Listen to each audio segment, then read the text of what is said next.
Hello everyone, Michelle here from Gardening TLC. I am in Zone 5, Northern Illinois. This video was made last year, but I'm re-releasing it this year because I've been getting a lot of questions about pruning shrubs and perennials. So we're at that time when all of the spring bloomers are done and I'm getting questions. Should I prune it? How do I prune it? I'm afraid to prune it. Well, this video is for all you big fat chickens out there. Well, that's okay. I used to be a big fat chicken too.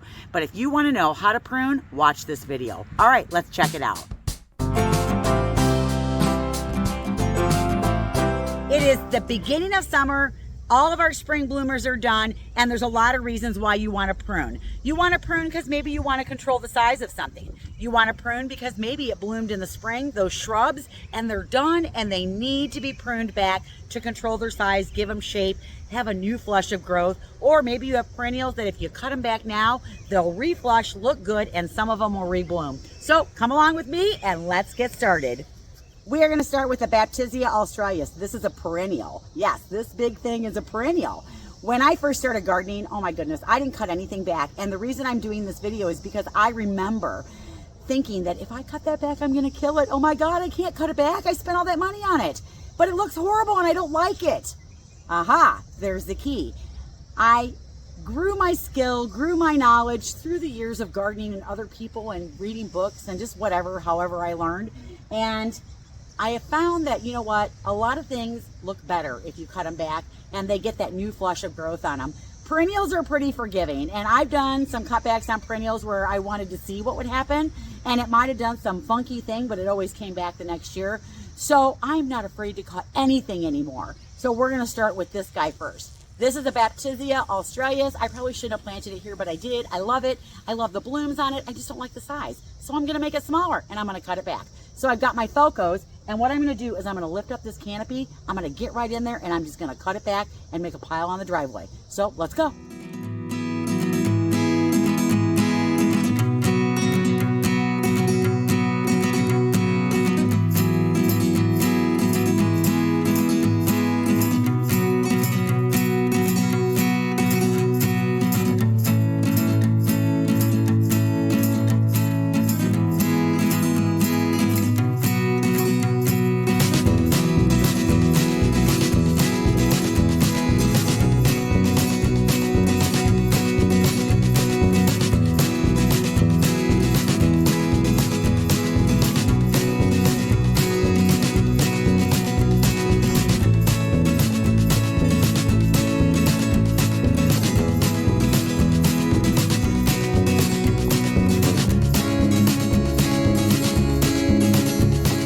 Is all done, and I was able to clean up my dead tulip foliage that was underneath it because those are totally done. We're going to go cut back the solar flare now. I have two Baptisias that I want to keep controlled in size. So that is definitely one of the reasons why you want to cut back.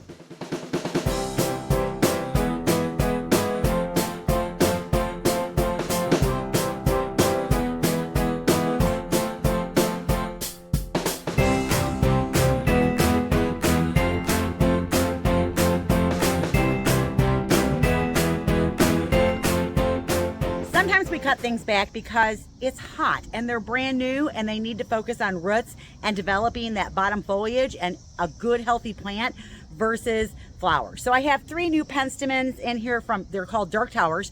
I planted them about a month ago and it's been really hot and they're stressing. And guess what? They're first year plants. I'm not really worried about whether or not they have flowers on them. I really want to develop a nice healthy plant. I'm going to go in and cut these back probably this far from the ground, and then hopefully instead of focusing their energy on flowers and being tall and lanky that don't look good anyways, I'm going to get a new flush of growth on the bottom. And even if I don't, I want them to focus on root development. So we're going to cut those back next.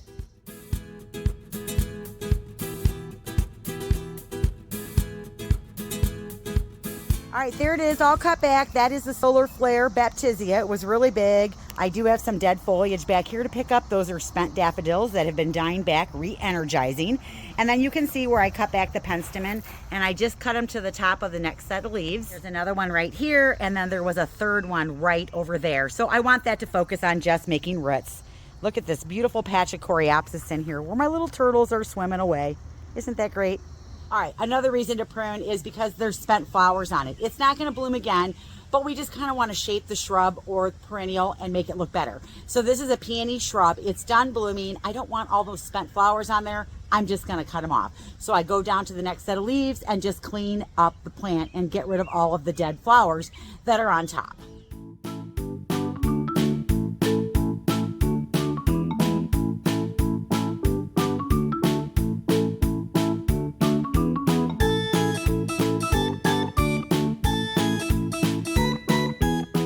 Notice when I cut the peony bush that I cut more down inside the shrub than I did just cutting the tips off. And I did that so that I could shape this to be more of a round shape and not like some tall, some low. I just wanted it to look nice. So sometimes you're pruning not just to deadhead the flowers off, but also to shape the shrub up so that it looks good the rest of the season. Right here behind me, I have a patch of black-eyed Susans. These are the Viet's Little Susies. Now, these haven't even bloomed yet, but one of the things I'm going to show you is a little trick that I do that takes a flower that only blooms for 4 to 5 weeks to a flower that will bloom for 10 to 12 weeks. What I'm going to do is I'm going to go through and I'm going to cut some of the plants down in half. And the reason I'm going to do that is because I want to slow the bloom time down. So the ones that I cut in half will catch up later with the ones that I didn't cut in half.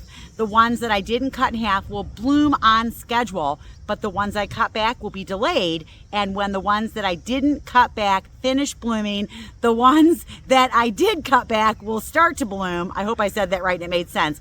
But it staggers the bloom time so that instead of just the 5 weeks, all of them blooming at once, I now have 10 weeks of bloom. So we're going to get that done next.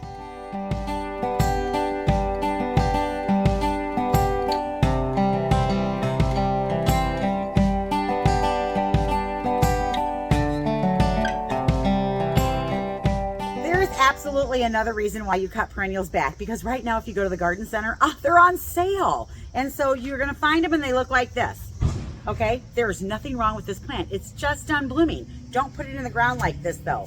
Cut those flowers off. Do it. Cut them off and just put this part in the ground. Your plant will be so much happier because it can focus on root development. Who cares if you get flowers this year? This is about next year. And when they're on sale, oh my gosh, how can you pass that up? So cut them back.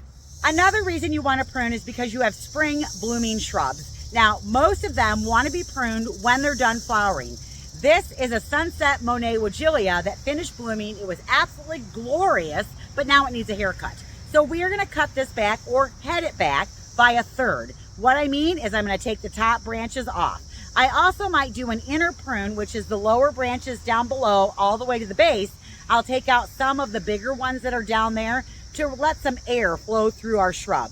So we're pruning this now because if we don't and we try to prune it later, guess what? I'll cut all the flowers off and then I won't have any flowers for next year.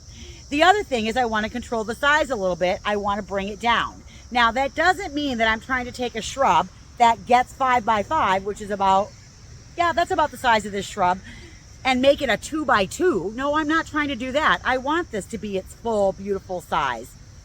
If you want a shrub that only gets 2 by 2, buy a shrub that only gets 2 by 2. I see people try to hack away at their shrubs and force them to be smaller than they're supposed to, and then they never ever look good as far as the shape goes. So read your tags when you buy shrubs to make sure you're buying the size that you want to begin with. All right, let's head this back.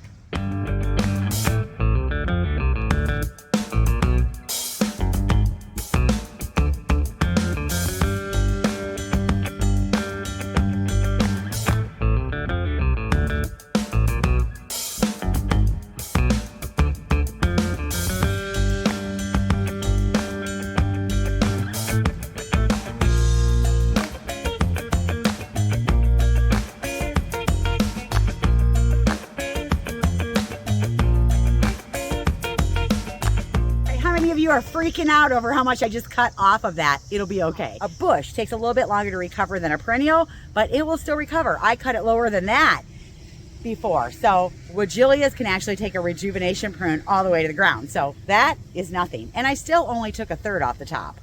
I'm going to do my knockout roses next. And what I'm going to do, I'm going to take my shears and I'm just going to chop off the dead flowers on the top. I'm not going to follow any rose pruning rules or anything like that. I find with knockout roses, they really don't care if you do that or not. So I'm just going to prune the tops off, and then they'll cycle into another set of blooms in 3 to 4 weeks, which is what they do anyways. I just don't want to look at the dead flowers that are all done, so I cut them off, and it's got to be easy or I won't do it. So chop, chop.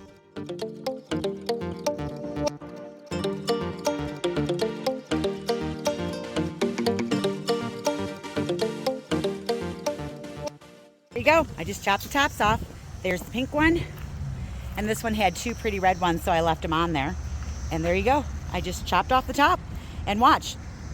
They'll rebloom and look just fine.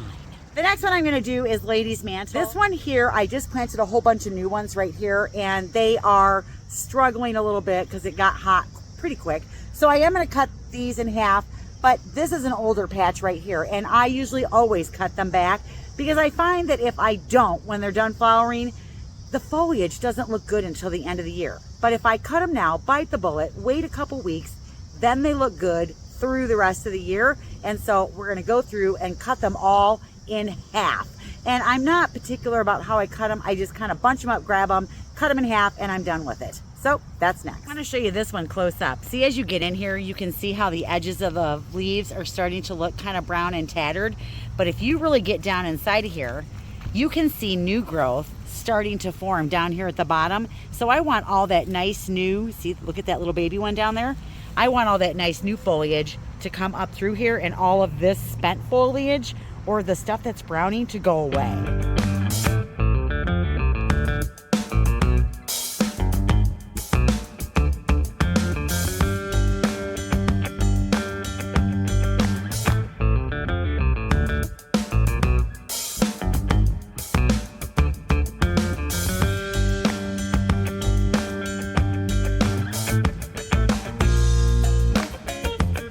All right, you guys, do you feel better about going out in your garden and giving it some little haircuts?